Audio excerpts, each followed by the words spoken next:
Hello and welcome back to another episode of Hidden Video Game Details, the series that aims to show you things that you may not have known about your favourite games so that you can look really clever in front of your friends. In today's episode, we rain down terror from above in Knockout City, we notice a strange pattern in the Call of Duty Black Ops games, and we try selling other people's stuff, albeit without much success, in House Flipper.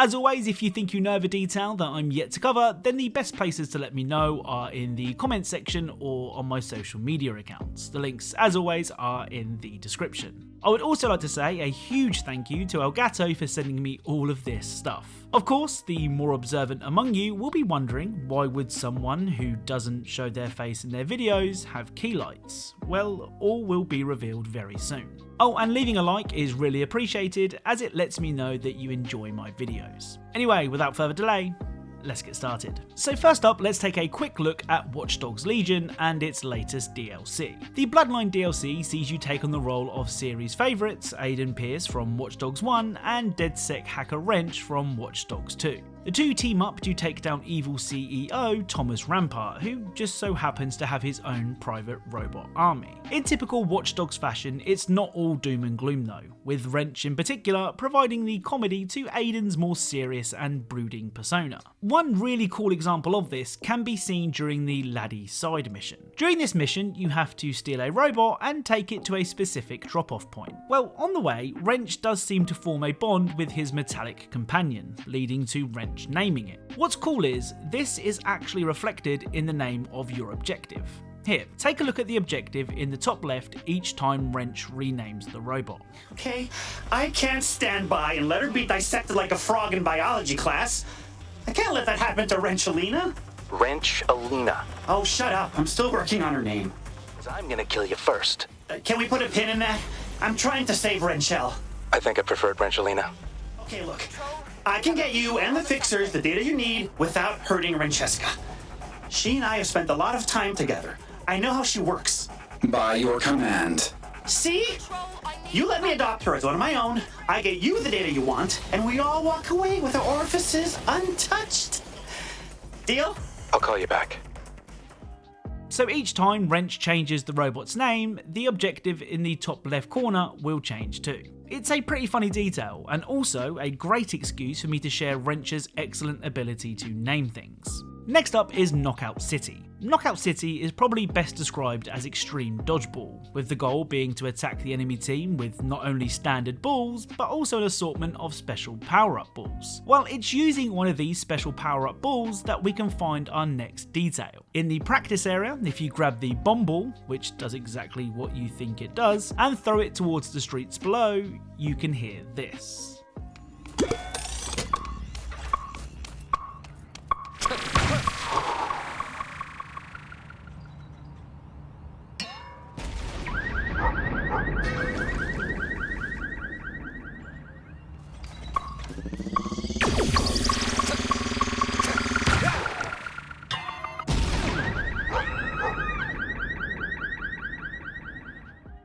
So the bomb ball causes quite the commotion, as after throwing the deadly device, car horns, dogs barking and people screaming can all be heard. It's funny as this is probably the most realistic part of the whole game. Now this next quote unquote detail isn't actually from a game, it's from the Xbox store, but it made me laugh so I'm including it here. At the time of recording this video, Xbox is running a family game sale. The usual suspects are there, including Paw Patrol, Ben 10, Just Dance and more. Well, a game that you wouldn't expect to feature in this sale is the Fast and Furious Crossroads, particularly as it's rated T for teen, which hardly screams family friendly. Well, fans of the Fast and Furious series will know that a common theme throughout the movies is that of family, with Dominic Toretto in particular constantly preaching about its importance.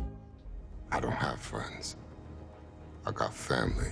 With that in mind, it does kind of make sense that the Fast and Furious game is present in the family sale. Hats off to Microsoft for making me laugh. So in episode 39 of this series, we discovered some pretty funny hidden dialogue in Halo 2, including one Marine who took toxic behaviour to a whole new level.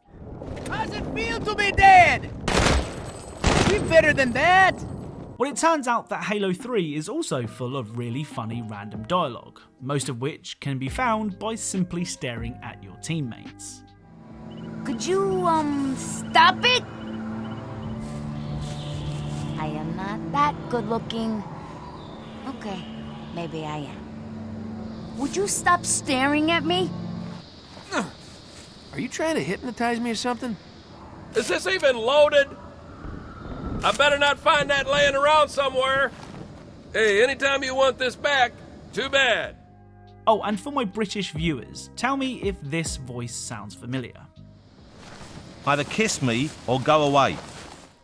So that was the ever recognisable voice of British TV chat show host Jonathan Ross. I honestly didn't believe it was him at first until I checked Wikipedia, and yep, he is listed as an uncredited voice actor in the game. So over the years, I've covered a lot of Call of Duty on this channel, particularly from the Black Ops games. This includes mannequins that fall in love in Black Ops 4,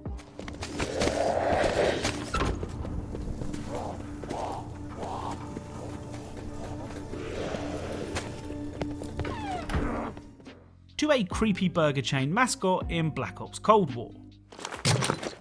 Great! You're gonna love my meat inside you! Well, it turns out there is one thing that all of the Black Ops games have in common.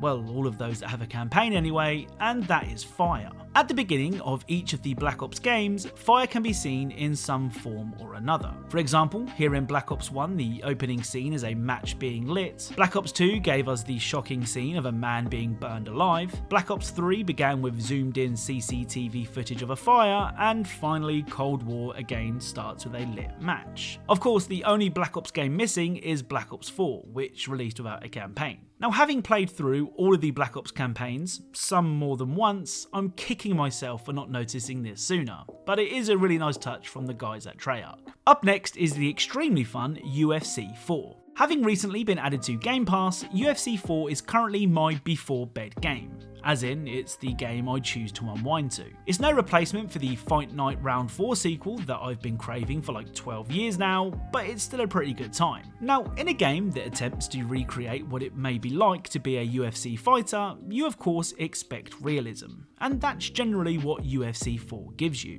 In some instances though, it goes beyond what you'd expect and actually lets you recreate moments made famous by your favourite fighters. Take the much loved Nate Diaz for example. During a fight with Kurt Pellegrino in 2008, Nate famously locked in a triangle choke and then flipped off Pellegrino whilst also flexing to the crowd. It's an iconic UFC moment. Well, if you perform the triangle choke in UFC 4 when playing as Nate, he will do this.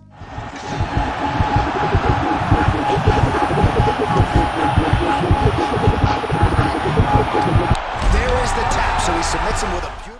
So for some reason, Nate doesn't actually flip his opponent off in UFC 4, but this is a clear nod to that night in 2008. It's pretty cool. So the final game for today's video is House Flipper. House Flipper is honestly one of the most addictive games I've ever played. I mean, I hopped on to record a couple of details and then spent the next 2 hours painting a house. I can't explain what makes it so addictive, but if you've played the game, you probably know what I mean. Now, the first detail from House Flipper is a bit on the unethical side. As you renovate one of your owned properties, you can use the Sell Objects tool to remove any unwanted items that you may not need.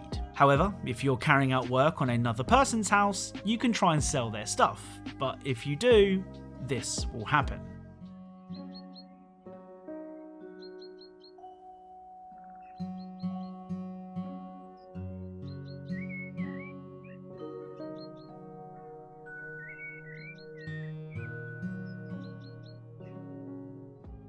So various messages commenting on your lack of morals will appear, with even one mentioning Thief Simulator, which is published by the same guys who published House Flipper. The final detail can be found at the creepy Samantha Myers house. Found on the wall is the mask from the Scream movies. If you look away from the mask and look back, this will happen.